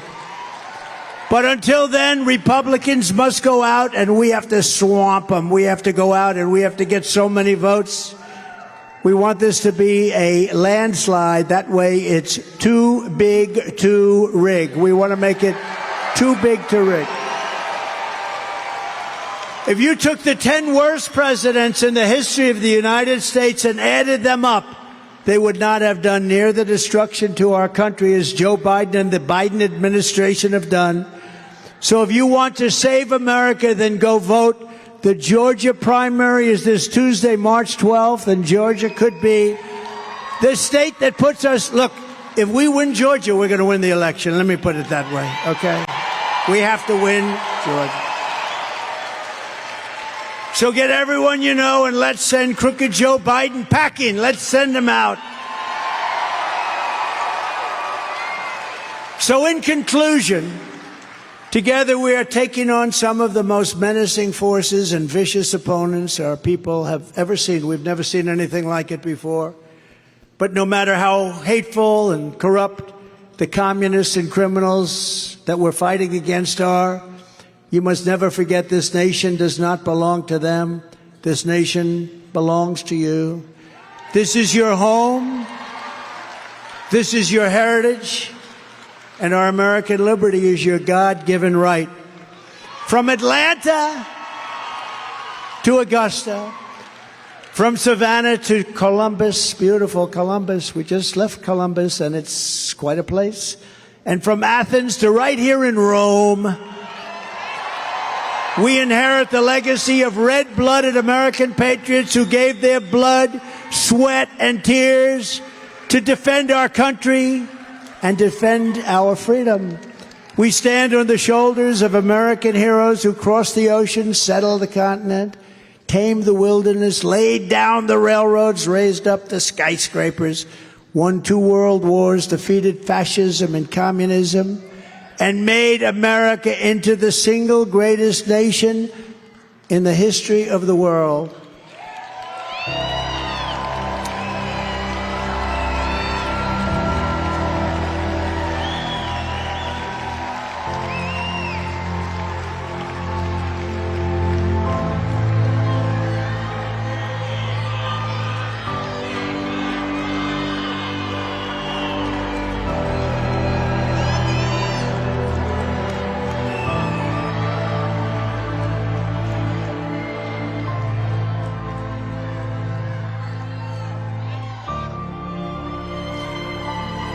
But now we are a nation in decline. We are a failing nation. We are a nation that has the highest inflation in 50 years, where banks are collapsing and interest rates are skyrocketing.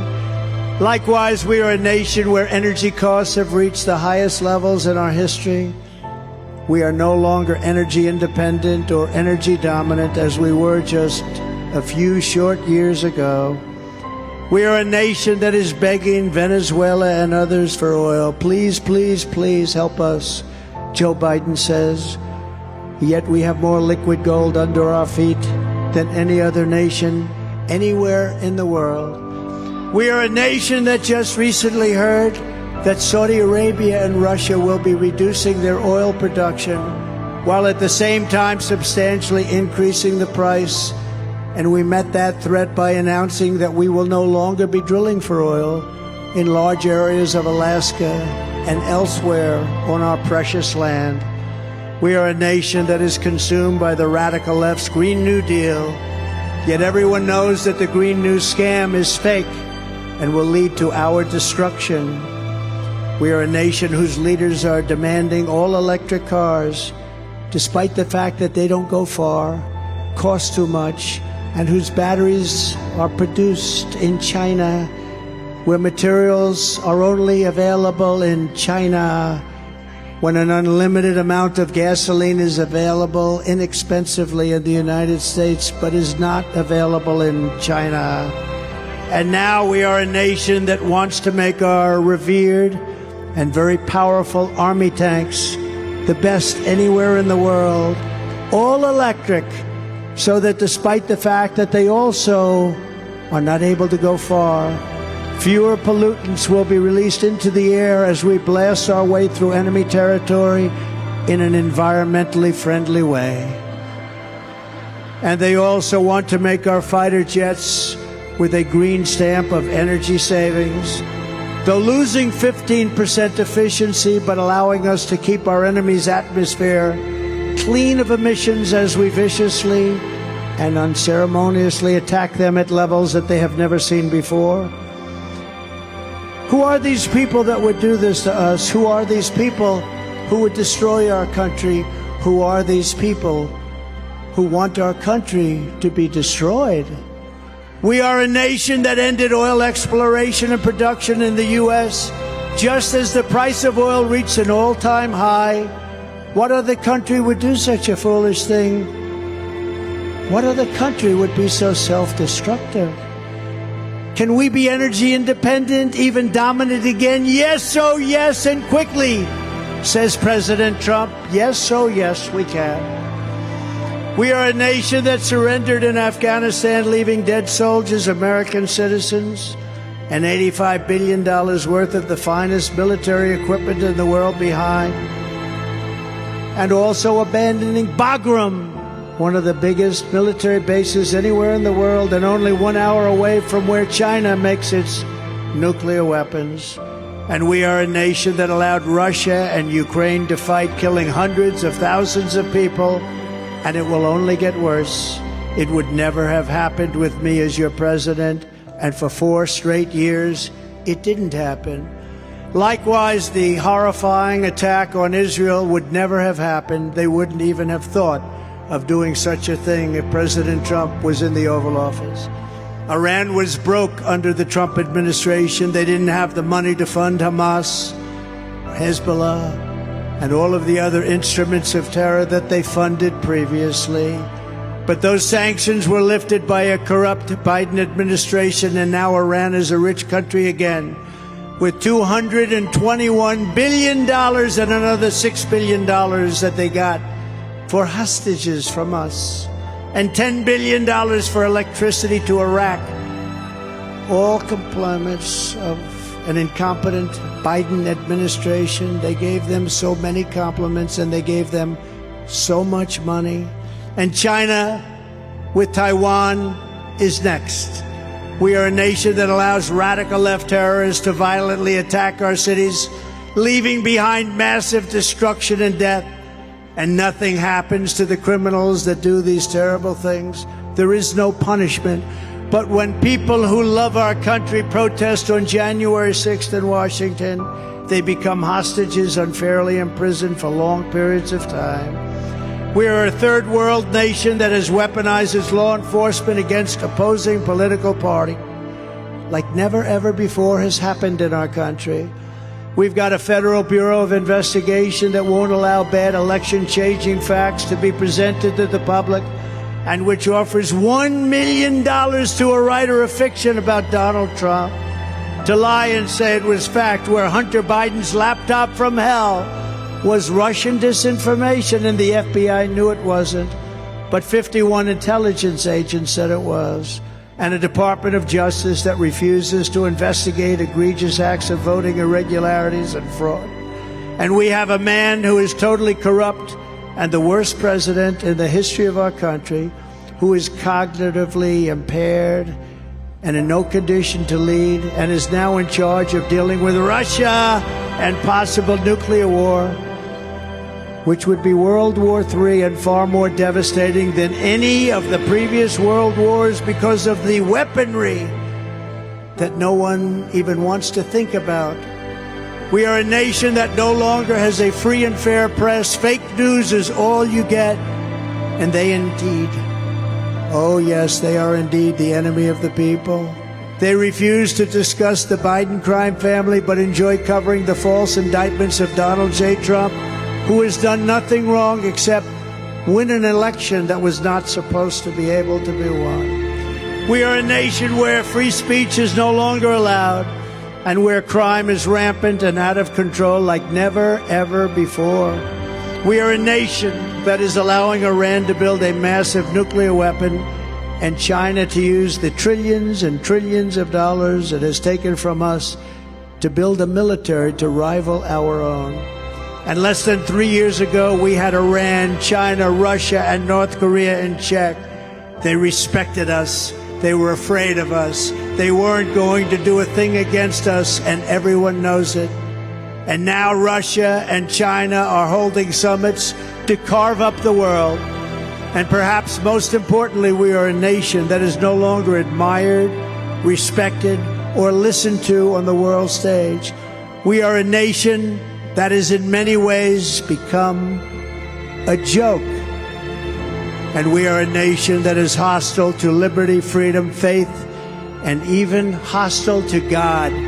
We are a nation whose economy is collapsing into a cesspool of ruin, whose supply chain is broken, whose stores are not stocked, whose deliveries are not coming, and whose educational system is ranked at the bottom of every single list. We are a nation that just sold a once great company, United States Steel, to Japan. We are a nation whose stock market's continued success is totally contingent on MAGA winning the next election. That's why it's going up. We are a nation where large packs of sadistic criminals and thieves are allowed to go into stores and openly rob them, beat up and kill their workers and customers, and leave with armloads of goods, but with no retribution, where the authority of our great police has been taken, where their families and pensions have been threatened, and their lives would be destroyed for the mere mention of the words law enforcement. We are a nation where fentanyl and other forms of illegal drugs are easier to get than groceries to feed our beautiful families. We have become a drug-infested nation, crime-ridden nation. We have become a nation like nobody thought possible. In many cases, we have become, quite honestly, a horrible and unfair nation. We will institute the powerful death penalty for drug dealers, where each dealer is responsible for the death during their lives of 500 people or more. Mothers will never again be forced to watch their children overdosing and hopelessly dying in their arms, screaming, "What can I do? What can I do? What can I do?" We are a nation whose once revered airports are a dirty, crowded mess. You sit and wait for hours and then are notified that the plane won't leave, and they have no idea when they will, where ticket prices have tripled. They don't have the pilots to fly the planes. They don't have qualified air traffic controllers, and they just don't know what the hell they're doing. We are a nation that screens its citizens viciously at the ports, every single port. But if you are an illegal alien, you are allowed to flow through our southern border by the millions. So sad. And look what has just happened to one particular great family with a magnificent daughter who is no longer with us. We are a nation that has lost its confidence, its willpower, and its strength. We are a nation that has lost its way, but we are not going to allow this horror to continue. 3 years ago, we were a great nation, and we will soon be a great nation again.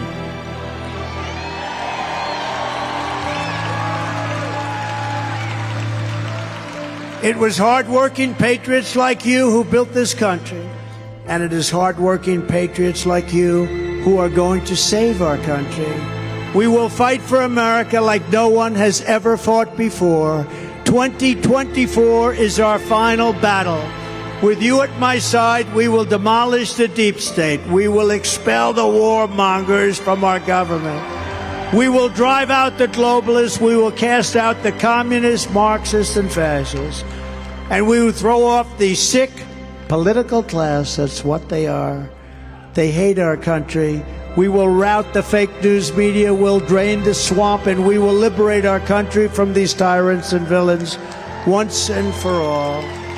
Like those patriots before us, we will not bend, we will not break, we will not yield, we will never give in, we will never give up, and we will never, ever back down.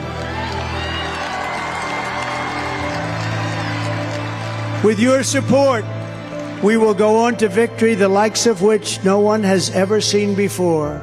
We will evict crooked Joe Biden from the White House, and we will take back our country on November 5th, 2024. It will go down as the most important date in the history of our country.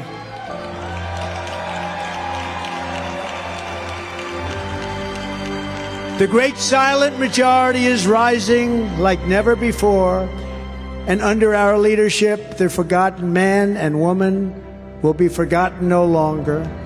We are one movement, one people, one family, and one glorious nation under God. And together we will make America powerful again. We will make America wealthy again. We will make America strong again. We will make America proud again. We will make America safe again. And we will make America great again. Thank you very much. Thank you, Georgia. God bless you all. Thank you. Thank you.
All right, the president wrapping up just about